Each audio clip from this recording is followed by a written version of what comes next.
Welcome back, Levelin Up Nation. I am Brigham Blackham, your success story strategist, and I am so thankful to have Sharon Lechter here. She's the author of multiple books, like 14 plus books, but the one you most likely know about is Rich Dad, Poor Dad. Outwitting the Devil is one I recently read. I absolutely loved it, blew my mind.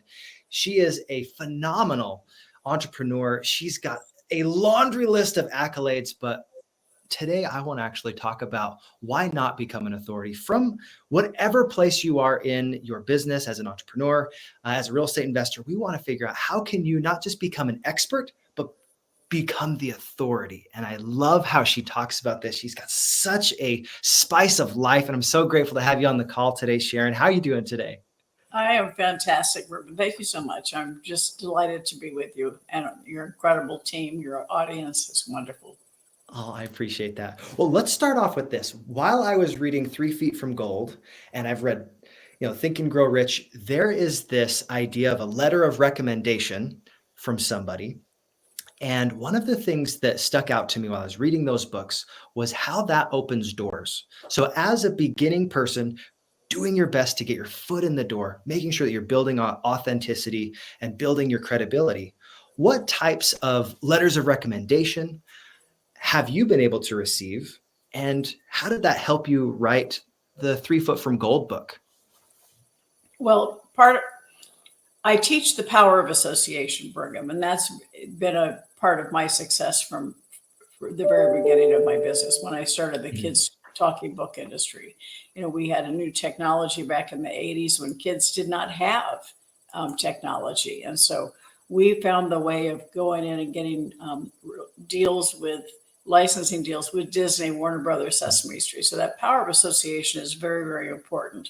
And that was demonstrated in 3 Feet from Gold and in Think and Grow Rich when Andrew Carnegie introduced Napoleon Hill to all of his rich friends. And so it's still alive and well today. You've heard phrases like your net worth is equal to your net work, right? And the power of association is alive and well, even stronger today than ever before. And part of it is you do have to earn the right. And that's a lot of people think, I'm just going to go sit and get somebody's recommendation. Well, you need to earn the right. We are all experts. Nobody's had your successes or your learning opportunities. We want you to go from being an expert to becoming the expert to becoming the authority. And we're living in a world where you try to do it all on your own, takes forever, and the market's going to pass you by. And that's why it's so important to have those associations, the right member on your teams, members who are strong where you are weak, the right mentor. So those mentors can write the letters of recommendation for you, or they introduce you to their other friends. Yeah. So it elevates you. One of the things we talk about, you mentioned outwitting the devil and getting away out of the fear, is the power of your environment. So who are you hanging out with? Who are you spending time with? And if they are all at the same level or below you economically, you're probably not getting challenged. You need to put yourself in the right environment to challenge you, to continue lifelong learning, to continue experiencing new things. Ooh, that was a beautiful summary of the importance of proximity to power. Proximity is so important with everything you do in business. And I thought that was a great idea. You take your mentors and they will introduce you to the right people. And thank you so much for bringing that up. Power of association is so powerful. Now, when you are thinking about creating authority as a beginner, let's start where everybody starts. We all start in the beginning.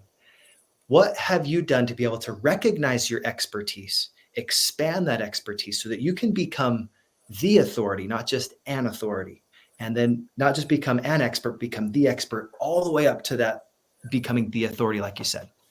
Well, a lot of people are good at a lot of things, master of none, right? And so it's really important for you to identify what your talent is. Now, I have in the book 3 Feet from Gold that you mentioned, I introduced the personal success equation. Yes. The audience can find personalsuccessequation.com. I have a small ebook workbook there, and it really does encapsulate your question, the answer to your question, because it starts with P plus T, your passion and your talent. Now, your passion, you've heard the phrase, love what you do what you love. Well, my passion came from anger that we were teaching people about money in school. So my passion I combined with my talent, years as a CPA, years in publishing. But most of us stop there thinking we have to do everything on our own. But true success comes from combining your passion and your talent with a times the right associations, the right people to speed your way, add momentum to what you're doing, people that are experts where you're weak, as I said, and then times taking action. How many times do we know what we're supposed to do? We just don't do it. Yeah. And then all of it wrapped with a big plus F, faith. Faith in yourself, faith in what you're doing, faith that it's needed and necessary, and faith that you will succeed. Well, that formula works for everyone. Yeah. And most of us, the vast majority of us, that F is not faith, it's fear. We self-sabotage. We hold ourselves back. We know we should do something, we just don't do it. And so when I work with high-level clients, and I do this with every interview as well, it's usually the power of association and the self-confidence that need the most work. And that power of association, if you get the right people around you and you have a bad day, they won't let you stay down too long. And so they go hand in hand.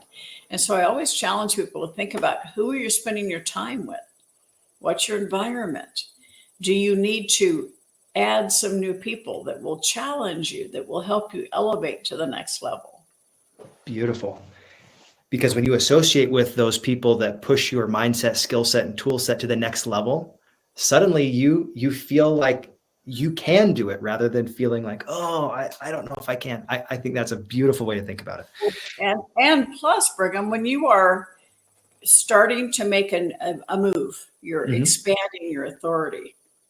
The people that you've been hanging around with might feel threatened. Yeah. And their fear, they try to hold you back. And I go, that's when you have to like act in grace up here, and realize that it's not that they're negative towards you. It's just they themselves are not doing anything. So they're trying to make themselves more comfortable by holding you back.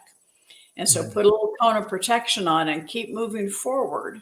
And as you create success in your life, they'll probably become a great cheerleader for you, but they have to get past their own fear first.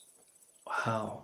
And this reminds me of the analogy of the crabs in a bucket. Sometimes if you're in a negative association, they will just be pulling you down. And when you have people that are encouraging you, drastically different experience. So thank you for that reminder. One thing that I took away from your 3 Foot from Gold book was the importance of opposition and how having the opposition is actually for your benefit. I thought this was an interesting concept because if we don't have challenges, we don't have these things that push us to that next level, we stay where we're at. So can you talk about opposition and how that shows up in your own life, those challenges, and how you don't quit 3 Feet from Gold? Well, I love that question because most of us, I think it's almost human nature. We want to be comfortable, right? So we stay in our comfort zone. And I challenge people everywhere I go. When was the last time you did something for the first time? I love that question. It's so good. The last time you did something for the first time, because, and I turned 70 in January, but I still challenge myself to experience new things, to do new things, because that's how we stay young. That's how we stay vibrant. That's how we learn. And if we stay in our comfort zone, we miss the opportunities. And so when you talk about opposition, I like to use the word obstacle because an opposition is an obstacle. So let's turn that obstacle into an opportunity. Yeah. Because successful businesses do one of two things: solve a problem or serve a need. Well, that obstacle is a problem. And so solve it, and it turns into an opportunity. And we have a few problems and a few needs in the world today. So now is the time to start saying, where's your passion? What can you do? What you're good at? How can you create a solution to one of the problems out there? Beautiful. As entrepreneurs, this makes me think that we're one of the weird people in the world that pray for bigger problems. We want to solve the most dynamic challenges that we can. And one of the things that's impressed me about your career is just how well you've been able to serve not just a few people, but literally millions. You sold millions of copies of books. When you are identifying your problem that you want to solve and that you feel you're the authority to solve, how do you put blinders on the other problems so you can focus in on becoming that authority? Well, I think that comes the first step that is I outlined in Outwitting the Devil is definiteness of purpose. In Think and Grow Rich, it was called Burning Desire. Okay. It is understanding what your mission on earth is. All right. I grew up in a house where I learned about money. We talked about it. It wasn't when I got into the real world, I realized what a gift that was to me and how few people learn about money. And then it was years later when my oldest son went off to college and got into credit card debt. I was devastated. I was mad at him, but I was more mad at myself. And that was December of 1992, Brigham. And that's the day, that is the day that I dedicated the rest of my career to financial education and financial literacy.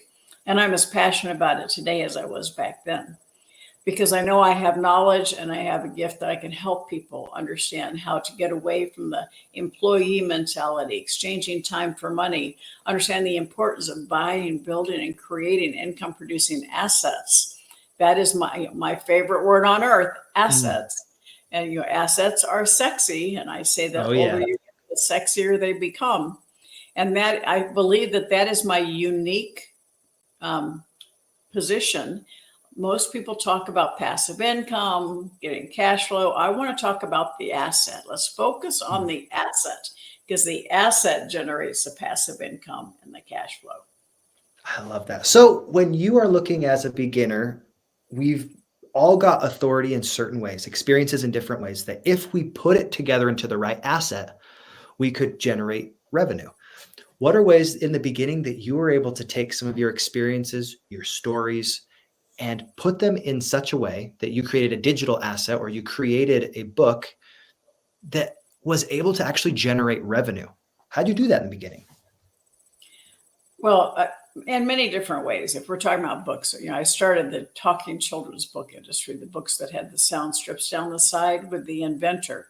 And I helped him take that to a global brand, again, by doing licensing deals with Disney, Warner Brothers, because there was a time in the 1987, kids didn't have electronics. I know it's hard to imagine a day that kids didn't have electronics, but it was that way back then.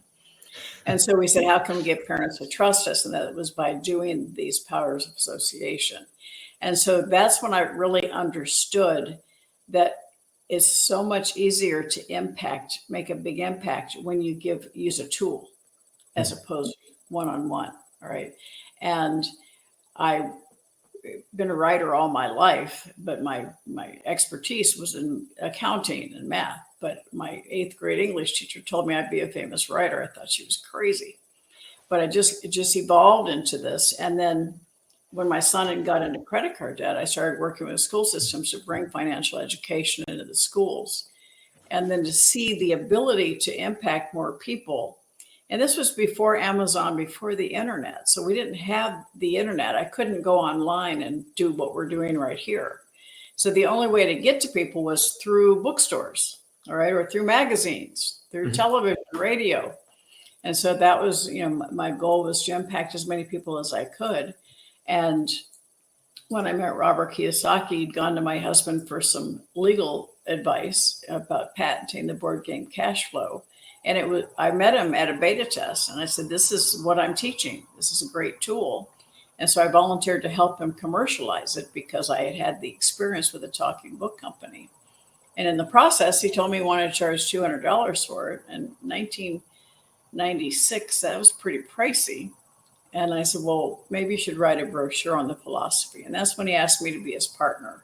And we wrote Rich Dad, Poor Dad. Most people don't know that Rich Dad, Poor Dad was actually written as a brochure to sell the board game cash flow. We never thought we were going to be a publishing company. And all of a sudden, people wanted more. So we said, we'll do a trilogy. Rich Dad, Poor Dad, Cash Flow Quadrant, Rich Dad's Guide to Investing. Okay, we're done. Nope. So over the 10 years we were partners, we wrote 15 books together. And I launched a second series called Rich Dad Advisors. So we actually we're much more than a game company. We became a publishing company, and we did audio products, we did infomercials, but we truly did build the largest personal finance brand in the world because we used tools. People could access the books without us having to be present. We were the #1 best-selling book in Brazil, and neither one of us had ever been there. So it just all over the world. We ended up in 110 countries and 51 languages. And so and today, the power of intellectual property is stronger than ever. 40 years ago, the valuation of Fortune 500 companies were 85% bricks and mortar physical assets, 15% intangible. Today, it's more than flipped. Over 90% of the valuation of Fortune 500 companies is intangible. And that's called intellectual property. The brand, the value of the brand. So you think about Airbnb, large hospitality company, owns no hotels. Uber, large transportation company, owns no cars.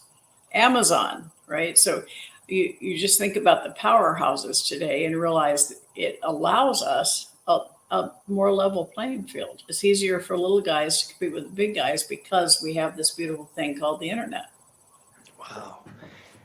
And intellectual property, I think that is where you take a business from something that kind of stays at your own level to be able to leverage it. That's that tool you're talking about. And in your cash flow quadrant book, I love the way you talk about how you break free from, always trading your time for dollars to be able to leverage a system. Can you talk about some of the ways you've been able to do that, even in your speaking career? Because I'm an emerging speaker. I would love to hear, what can you do to actually create some of those digital assets or create those tools to be able to trademark yourself and to build that brand? Well, there's the obvious ones, like write a book, create an online program, which I've done both of. I've got multiple programs and 28 books. So that's still something that is alive and well, still doing that. But you also have the opportunity to create a system. You use the word systems.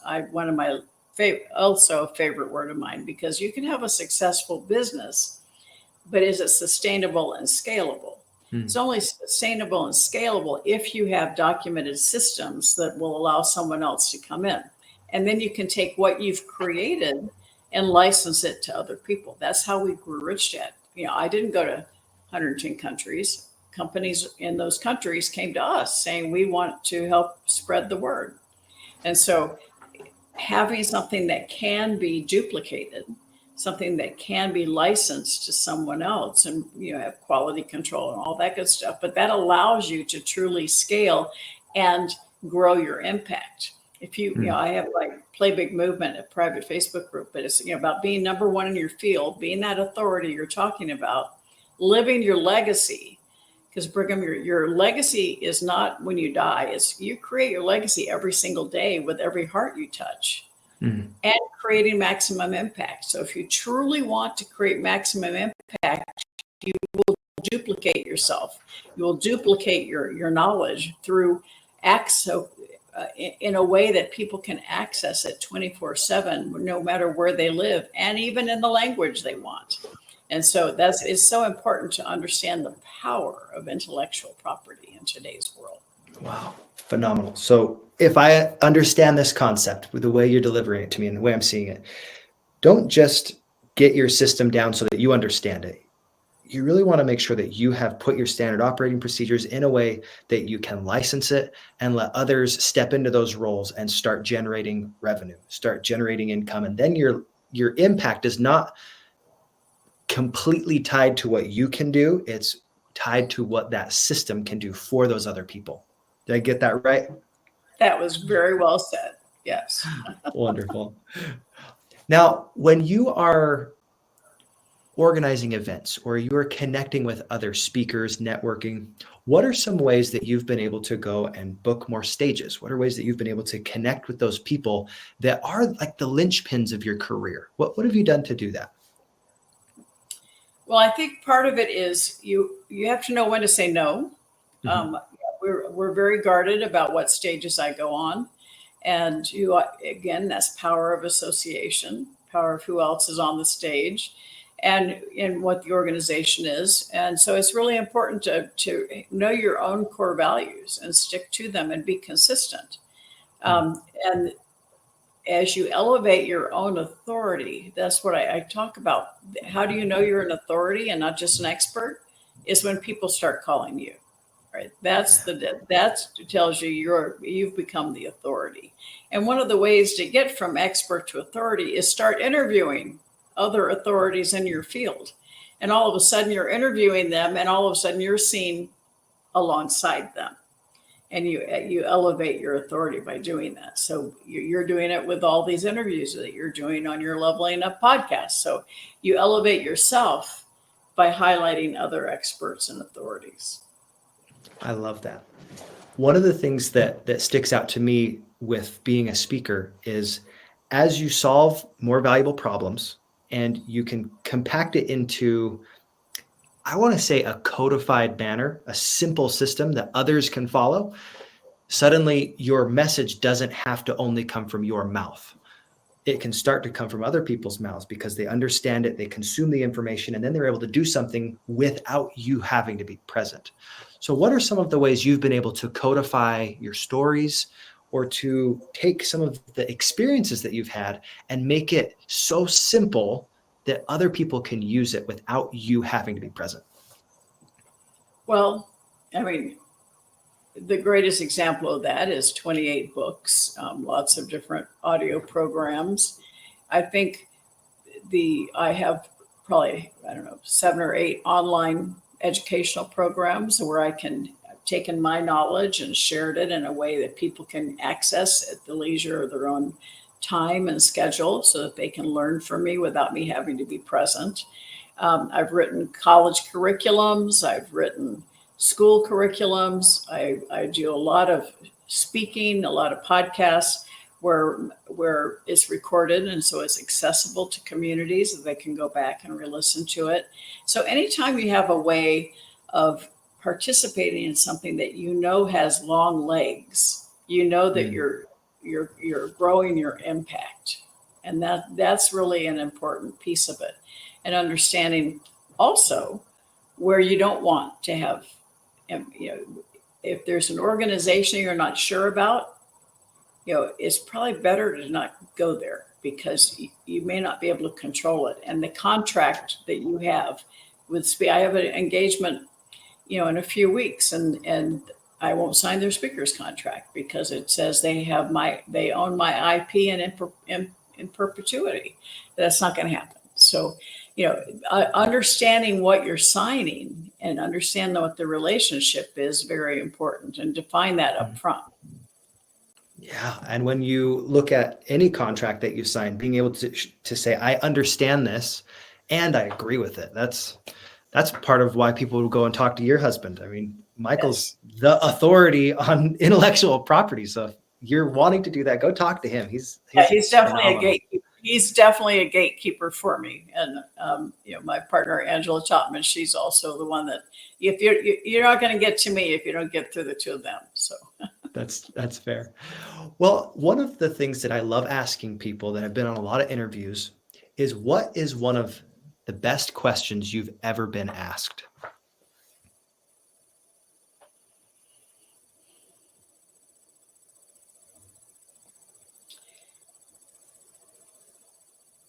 Well, I can tell you the question I get asked the most that I actually don't like to answer. Okay.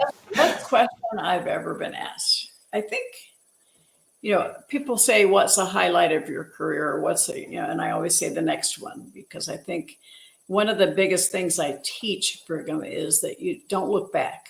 Learn from the past, but don't let it define you. So a lot of people ask me, what advice would you give a younger Sharon? Right.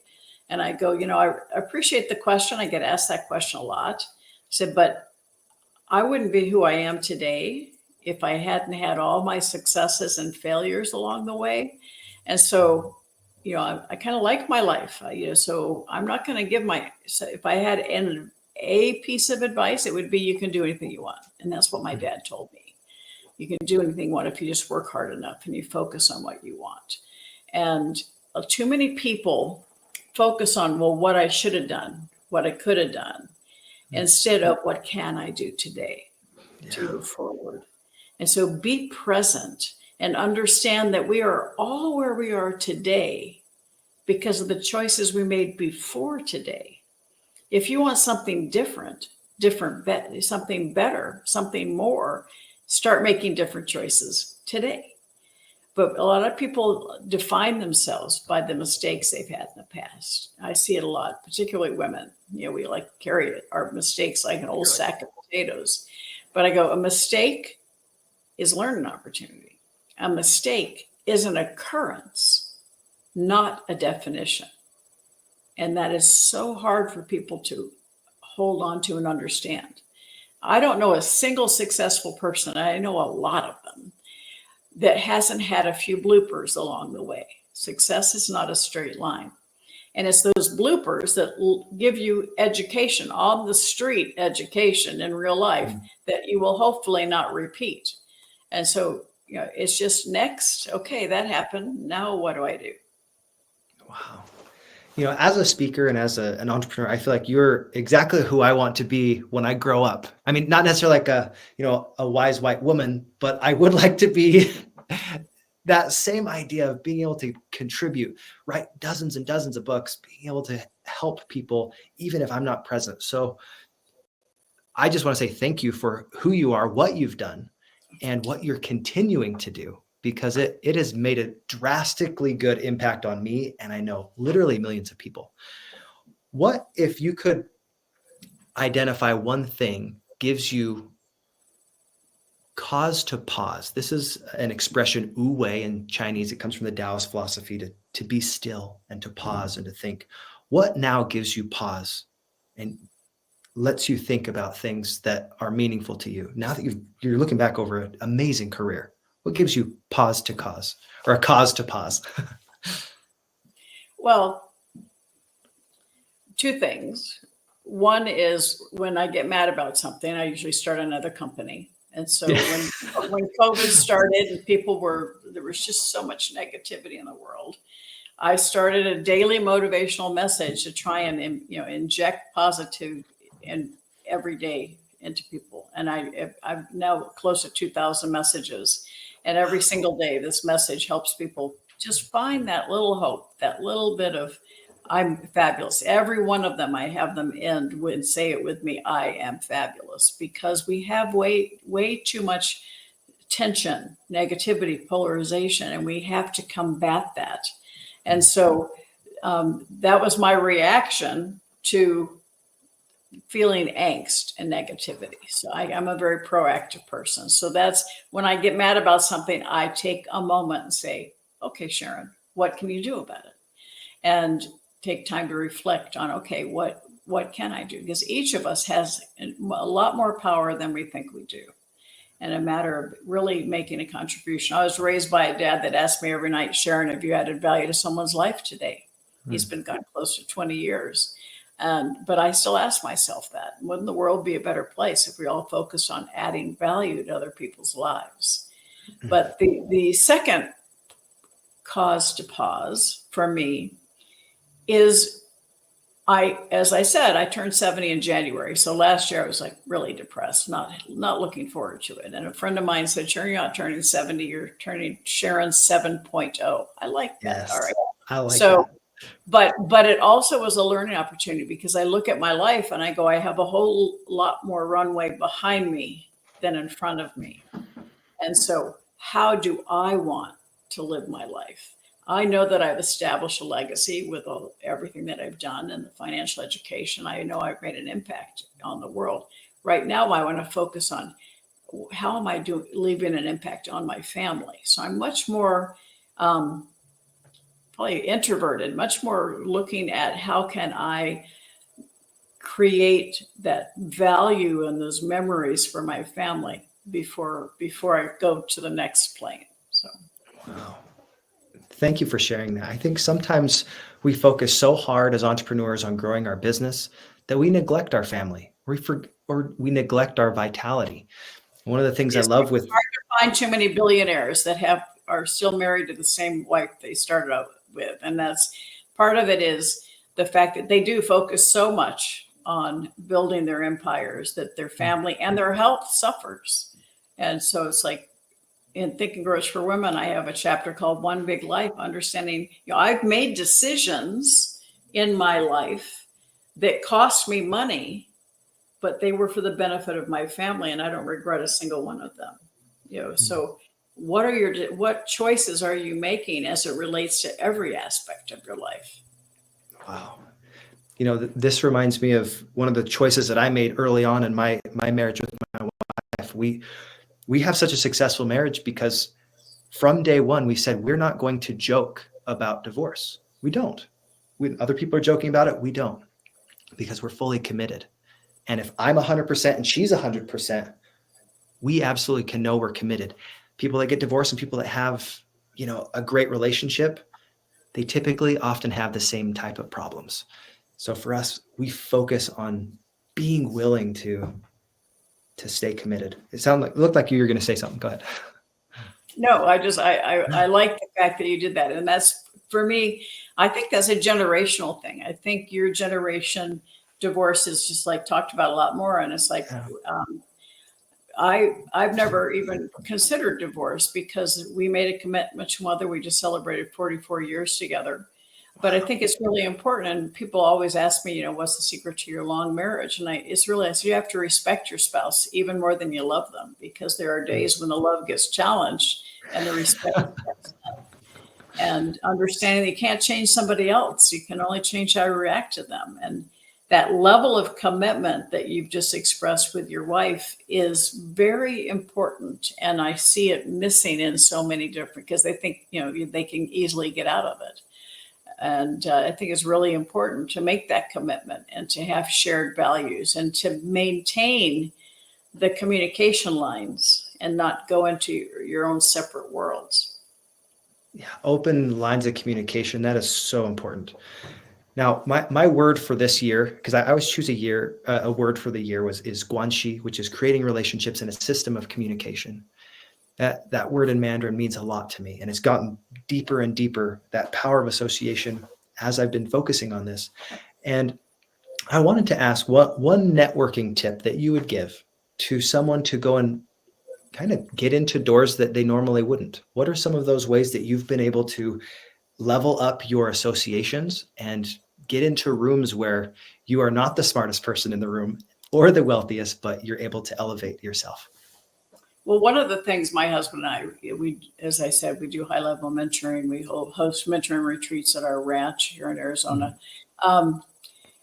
So when people are just starting out, I go, they go, I don't know any rich people. I don't know any people that can open doors for me. And I go, well, do you have a cause that you believe in? Volunteer at a charity. If you become volunteer at a charity, people get to know you. You're going to meet the donors, the heavy hitters. And that's going to give you the opportunity to know who they are. You've got a shared passion. You both want to support this organization. And all of a sudden, you're in the company of the kind of people who will challenge you. But you need to make that contribution. Again, earn the right. Be there. Make a contribution. Get on the board. And all of a sudden, you're sitting on the board next to the people that you aspire to be. And that's a beautiful way for you to create those associations. And join a networking group in your community where there are people that are more successful than you there, and you can learn from them and you can associate with them and just soak up the knowledge that's being shared. Wow. That is sage advice. Thank you so much for sharing that. In the last moments we have together, would you mind sharing your why not story? This is one that has impacted me every time I've heard it. And I think people that haven't heard this, that kind of get stuck on their purpose, I would love to hear your perspective on why not become the authority. Sure, absolutely. I grew up in a very lower middle class home. Neither one of my parents had high school diplomas. So I was absolutely determined I was going to be the first generation to go to college. I was the only woman in my accounting classes, one of the only few women in business. And when I started my career in public accounting, I was one of the very first women in public accounting. So I definitely was a trailblazer. And about the ripe old age of 25, now understand, my parents, who didn't have the high school education, owned a beauty salon, owned a used car lot. We owned rental real estate, orange groves, and we talked about money at home. But at 25, I was out living the life as a CPA in Atlanta, Georgia, having a great time, but I had no control over my life. I was working incredibly long hours. And one of my clients offered me to go with him into a company that he was buying out of bankruptcy. And it was like, own a piece of the rock. So I went back to my condo because this was before PCs, this was before cell phones. And it was 1979. And so I go back to my condo and I use the old yellow legal pad, did pros and cons. And it didn't help me a bit because I was very successful in my career. My goal was to stay there, become partner and retire, right? And then I had this opportunity to go into the unknown, but own a piece of it as an owner. And so my hand, I could argue both sides, but my hand took off and wrote across the top of the page, why not? Why not do something different? Why not take the road less traveled? Why not own a piece of the rock? Why not experience something? Why not solve a problem or serve a need? And so I made the decision to leave. And that philosophy, why not, is still my philosophy today. As much as my passion on financial literacy, my why not. That's why I challenge people. When was the last time you did something for the first time? And I go, why not? Why not force yourself to do something different? Because that's where the opportunity is. The opportunity is outside your comfort zone every single time. So you have to step outside your comfort zone to just discover that. And so, yes, that was my philosophy from the age of 25, and it's still my philosophy today. And I love it. Thank you so much for pouring that fabulous energy into the audience, sharing your insights, your wisdoms, all of the reasons to say, why not? Why not go after your dreams? Why not do the things that you need to level up your life, your associations, and go after the things that you hold most dear? Where can people find your success equation? I know there's a website that they can go to. Right. Send them there. Yeah. Personalsuccessequation.com. Perfect. And then you can also go to SharonLechter.com. I'd love for everybody to connect with me, Instagram, Facebook, LinkedIn. But SharonLechter.com, there's also a link there to get to the personal success equation. Yeah, it is a very good ebook. I've gone through it. It's phenomenal. And it also in multiple facets and different books in different ways. So it's not about my personal success. So good. All right. It's everybody's, right? Your personal success equation, because we all have one. And, I like to cap it by saying you are the CEO of your life. Nobody else can make decisions for you. And so you, again, make the choices to get you the life you deserve, because God made you perfect. He made you to be you, not me, not Brigham, you. And you have all the skills, all the opportunity to create the success that you deserve. Wonderful. Well, Sharon, thank you so much. That was a great capstone, little cherry on top. Thank you so much. It has been an absolute delight to be around you today and to associate. So God bless and have a wonderful rest of your day. It's my pleasure. Don't forget, you're fabulous. Yes. Yes, you are. God bless.